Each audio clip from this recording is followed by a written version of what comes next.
Bonjour à tous et à tous et j'espère que vous avez passé de bonnes vacances. Je suis Christophe Paget et bienvenue dans votre dernier épisode hebdomadaire d'Espace News de l'année 2023. Alors que nous terminons une année riche, pleine d'essais en vol, d'innovations, d'activités dans l'espace lointain et d'un lancement record de satellites, cette semaine, nous faisons une toute petite pause et examinerons notre système solaire en commençant par un cours de remise à niveau sur Saturne. Nous discuterons de la mission JAXA sur notre Lune, la dernière sortie dans l'espace depuis la station spatiale chinoise. Nous regarderons des images époustouflantes de Mars, de l'aube au crépuscule, et passerons en revue ce qui se passe à Starbase à Boca Chica. Et nous survolerons bien sûr les lancements de la semaine et conclurons avec d'autres superbes images de Mars.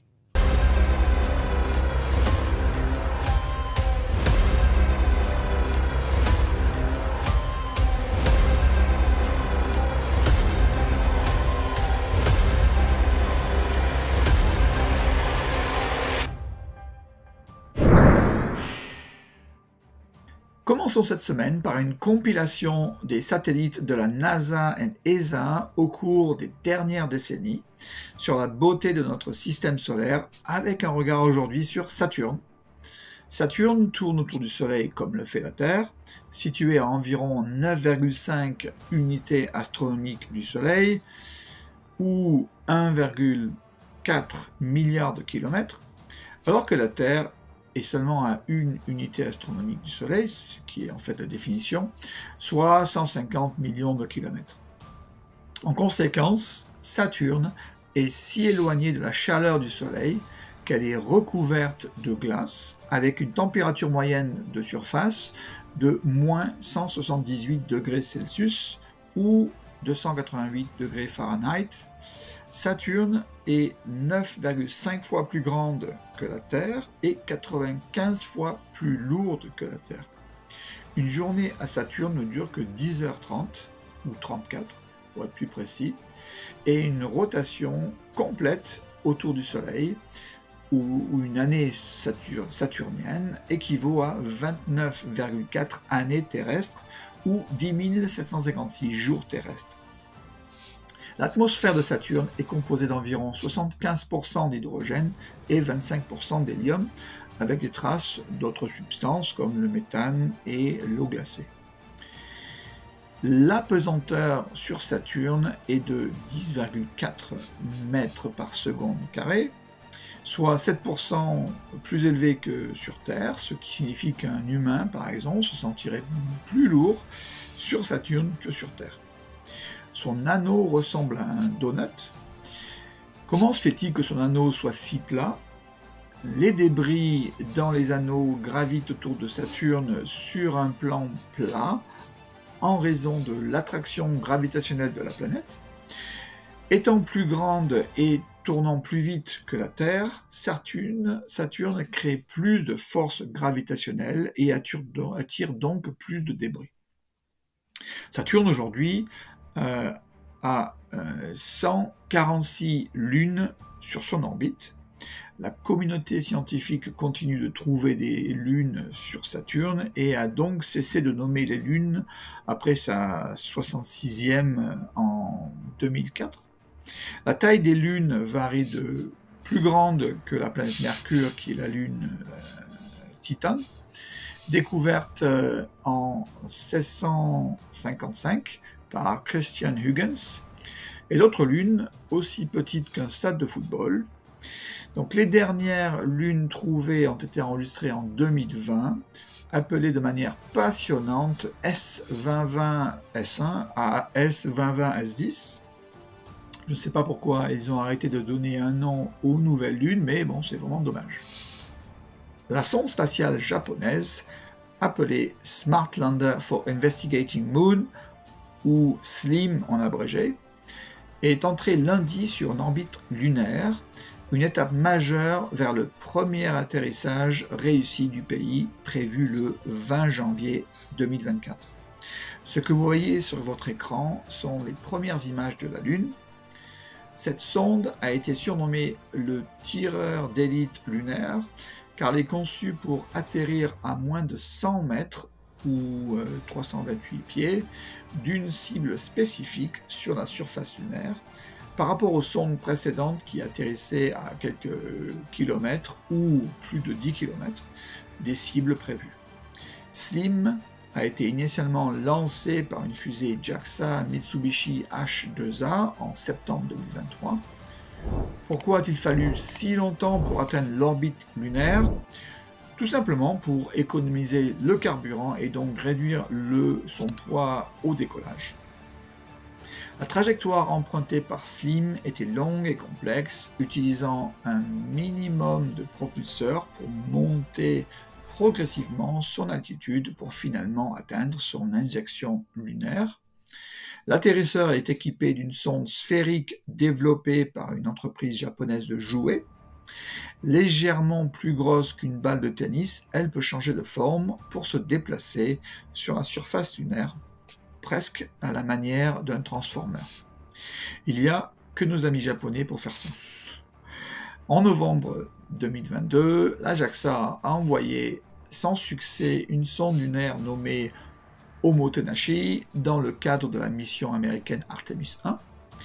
En avril 2023, la start-up japonaise iSpace a tenté en vain de devenir la première entreprise privée à atterrir sur la Lune, perdant la communication avec son engin après ce qu'elle décrit comme un atterrissage brutal. Ouais, voyons si SLIM réussira à amener le Japon au rang de 5e nation à réussir son atterrissage sur la surface de la Lune. Quelque chose à ne pas manquer et bien sûr, je couvrirai cet événement monumental ainsi que les équipements et les tests envisagés de SLIM dans un prochain épisode. Les membres de l'équipage de Chenzhou 17, actuellement à bord de la station spatiale en orbite chinoise, Tiangong, jusqu'en avril 2024, ont été vus accomplissant leur toute première sortie dans l'espace d'une durée de 7h05, 7h30, marquant un moment historique dans les efforts d'exploration spatiale du pays et démontrant la technologie chinoise d'activité extravéhiculaire. L'équipage est sorti pour réparer des dommages mineurs causés aux panneaux solaires de la station spatiale Tiangong.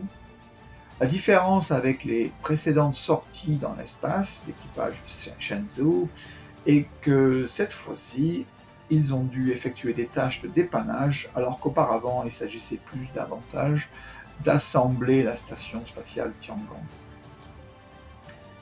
Le rover Mars Curiosity de la NASA est sur Mars depuis plus de 4000 jours martiens, soit plus de 11 ans.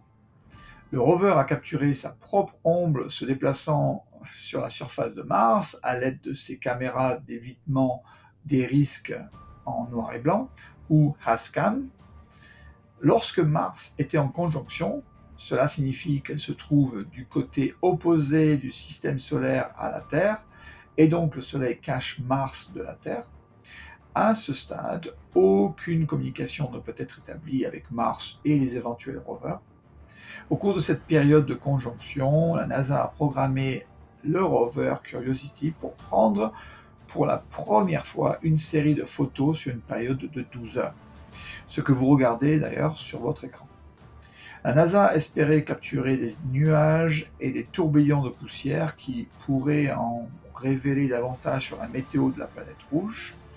La première vidéo présentant des images du HASCAM avant regarde vers le sud-est le long de Jedis Vallis, une vallée située sur le mont Sharp.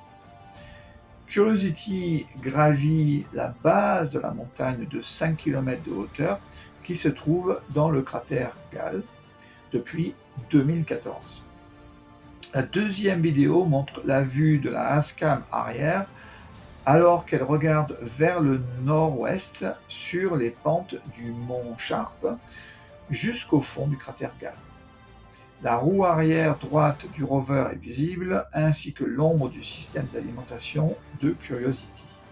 Ces vidéos montrent pour la première fois Mars de l'aube au crépuscule. La Starbase de Boca Chica a une fois de plus été occupée, même au cours de la dernière semaine de l'année. Nous avons vu d'autres réservoirs de propulseurs être livrés sur le site, quelques dernières préparations pour la plateforme de lancement orbital. Ils ont terminé cette semaine avec des essais feu statique du premier étage numéro 10 et du deuxième étage Starship numéro 28. D'ailleurs, c'était le second feu statique. Nous ne savons toujours pas quelles sont les corrections apportées à l'un ou à l'autre afin d'éviter le même sort que pour le premier étage numéro 9 et son Starship numéro 25. Pour autant que nous le sachions, le rapport d'accident du vaisseau spatial Starship de SpaceX n'a pas été fourni à la FAA. Nous nous attendons pas à l'essai en vol intégré numéro 3 du Starship incessamment sous peu. Le 22 décembre, Firefly a lancé son 4e vol de sa fusée Alpha depuis son complexe de lancement spatial numéro 2 de la base des forces spatiales américaines de Vandenberg en Californie pour sa mission appelée Fly the Lightning pour la destination orbite terrestre basse à environ 159 degrés d'inclinaison. La charge utile est un démonstrateur d'antenne orientable électroniquement à large bande de Lockheed Martin dans le cadre des capacités spatiales réactives déjà démontrées par Firefly le 14 septembre 2023 avec la mission Victus Nox. Le contrat consistait à envoyer une charge utile dans les 24 heures suivant la réception d'un bon de commande. Malgré quelques problèmes météorologiques qui ont retardé la mission, Firefly a réalisé cette deuxième mission de réponse rapide dans les délais impartis, excluant bien sûr la pause due à la météo, ce qui constitue une autre grande réussite. Malheureusement, après l'arrêt du moteur du deuxième étage, il n'a pas pu être rallumé et le satellite n'a donc pas été placé sur la bonne orbite, mais plutôt sur une orbite terrestre basse elliptique d'environ 216 par 523 km et une inclinaison de 140 degrés, ce qui pourrait donc se désorbiter et brûler dans l'atmosphère dans un avenir proche. Le nouveau capteur à antenne orientable électroniquement à large bande devrait être calibré et prêt à fonctionner en beaucoup moins de temps que les capteurs en orbite traditionnelle, démontrant ainsi la fourniture de capacités rapides aux combattants américains stationnés à travers le monde. Cependant, on ne sait pas si ce satellite aura suffisamment de temps en orbite pour terminer son étalonnage.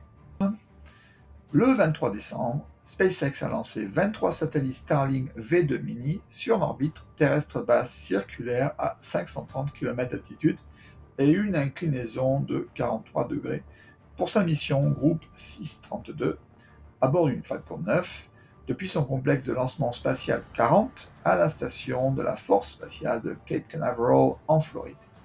Le premier étage a atterri à 628 mètres en aval sur le drone ship Just Reading Instructions pour la 19e fois, qui est encore un record en réutilisation de premier étage. Il devait être réutilisé à nouveau, mais il s'est renversé et à présent détruit à cause du vent violent et des hautes vagues lors du retour au port. Ce propulseur à lui seul a lancé en orbite 2 astronautes et plus de 860 satellites, totalisant plus de 260 tonnes sur une période d'environ 3 ans et demi. Les versions plus récentes du propulseur Falcon 9 ont des jambes d'atterrissage améliorées avec la capacité de s'auto-niveler et donc d'éviter ce type de problème. Le 24 décembre, SpaceX a lancé les satellites Sara 2 et 3 sur une orbite terrestre basse circulaire à 500 km et 88,2 degrés d'inclinaison à bord d'une Falcon 9 depuis son complexe de lancement spatial 4E de la base des forces spatiales américaines de Vandenberg en Californie. Le premier étage a atterri pour la 8e fois, de retour sur base sur la zone d'atterrissage numéro 4. Les satellites appartenant à la Bundeswehr les forces armées allemandes, construits par Airbus, sont des satellites radars à commande de phase pour l'observation de la Terre. Les 25 et 27 décembre, X-Space a envoyé avec succès 2 fusées Kaizhou 1A avec un total de 8 satellites météorologiques Tianmu 1 depuis son centre de lancement de satellites Jiuquan en Chine sur une orbite héliosynchrone.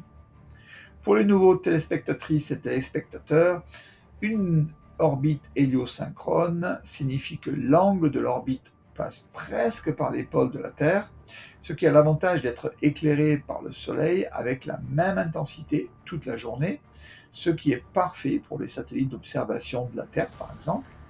X-Space, qui fait partie de la China Aerospace Science and Industry Corporation, créée pour la première fois en 2016, utilise des moteurs à fusée à ergol solide, se concentrant uniquement sur des petites charges utiles sur des orbites terrestres basses ou héliosynchrones.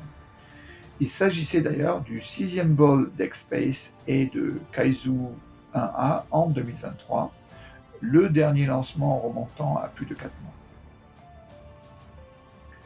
Les 25 et 26 décembre, China Aerospace Science and Technology Corporation a envoyé 2 fusées Long March, une Long March 11 depuis sa plateforme Sea Launch au large de Yangjiang en Chine, avec à son bord 3 satellites Xi'an 24C pour des expériences scientifiques et technologiques spatiales, et une Long March 3B avec 2 satellites de navigation de secours Beidou 3 M25 et M26 en orbite terrestre moyenne depuis son centre de lancement de satellites de Xichang en Chine. Le 27 décembre, les forces spatiales russes ont lancé une fusée Soyouz 2.1V depuis leur site 43-4 du cosmodrome de Plesetsk en Russie, transportant la charge utile Cosmos 2574 vers l'orbite héliosynchrone à une altitude autour de 350 km et 97 degrés d'inclinaison.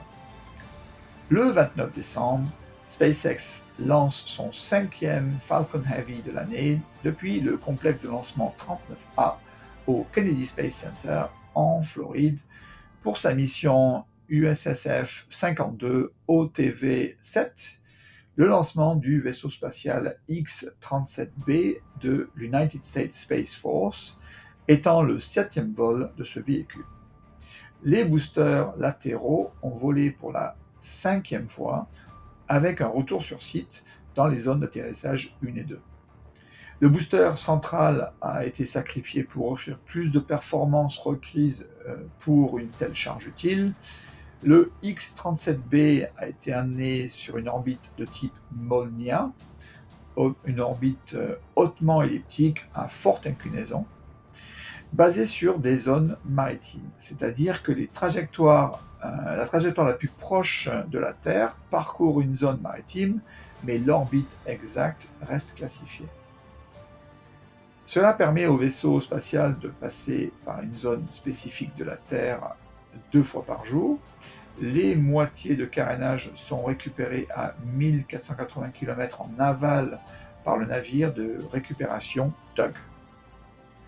Le 29 décembre, SpaceX a lancé 23 satellites Starlink V2 Mini sur une orbite terrestre basse circulaire à 530 km d'altitude et une inclinaison de 43 degrés pour sa mission groupe 636 à bord d'une Falcon 9 depuis son complexe de lancement spatial 40 à la station de la Force spatiale de Cape Canaveral en Floride. Le premier étage a atterri à 628 km en aval sur le drone ship A Shortfall of Gravitas pour la 12e fois. Il s'agit d'ailleurs du 98e et dernier vol de SpaceX en 2023, y compris les essais en vol du Starship, soit moins de 2 vols par rapport aux attentes d'Elon Musk fixées au début de cette année, ce qui représente néanmoins une augmentation massive de la cadence par rapport aux 61 lancements en 2022 et 31 lancements en 2021. Cette semaine, je vous laisse avec cette image de Mars Express de l'ESA, montrant le cratère Korolev, large de 82 km, découvert dans la plus grande région des basses terres de Mars, appelée Vatistas Borealis. Curieusement, Vatistas Borealis signifie déchet du Nord en latin, car il est situé dans la région nord des basses terres. L'image a une résolution de 21 mètres par pixel environ. Il a été créé à l'aide des données des canaux nadir et couleurs de la caméra stéréo haute résolution. Cette vue topographique à code couleur montre les hauteurs relatives du terrain dans et autour du cratère Korolev rempli de glace. Les parties inférieures de la surface sont représentées en bleu et en violet, tandis que les régions à plus haute altitude apparaissent en blanc, en marron et en rouge, comme indiqué sur l'échelle en haut à droite. L'épais dépôt de glace du cratère est visible au centre du cadre. C'était votre dernier épisode d'Espace News de l'année. Merci de m'avoir rejoint au cours de ces derniers mois. L'année 2023 se termine avec une année riche en technologie spatiale, en actualité spatiale et en images étonnantes provenant des différents télescopes spatiaux. Passez de belles fêtes de fin d'année et rendez-vous l'année prochaine. Merci beaucoup et au revoir tout le monde.